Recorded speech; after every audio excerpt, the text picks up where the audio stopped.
Les aveugles ont un sens du rythme incroyable. Enfin presque, je vous explique tout ça. Quand on est mal ou non-voyant et que l'on doit utiliser une canne blanche, il y a un truc que l'on doit apprendre absolument, c'est une certaine coordination des mouvements.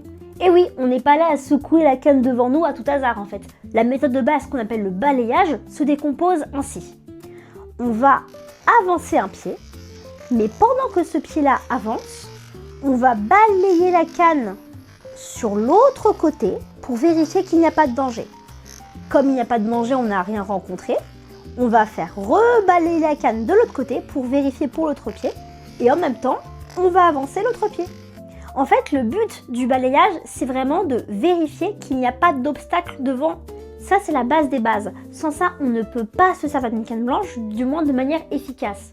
Et d'ailleurs, un autre truc qu'on apprend qui n'est pas forcément très naturel, c'est d'avoir la canne au milieu de son corps. La magie du montage. Du coup, ma canne, je ne vais pas la tenir sur mon côté. Par exemple, moi je suis droitière, je ne vais pas la tenir comme ça en fait. Je vais devoir la mettre au milieu de moi. Après, attention, il ne faut pas non plus balayer trop grand. Entre vous et moi, si vous balayez trop grand, la seule chose que vous risquez de balayer, c'est des gens.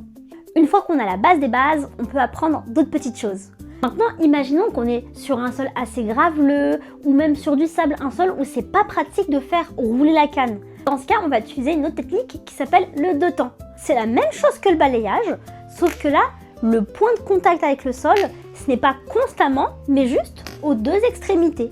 Donc je vais balayer comme d'habitude, sauf que je vais pas toucher le sol, sauf quand j'arrive à ma gauche et à ma droite en fait.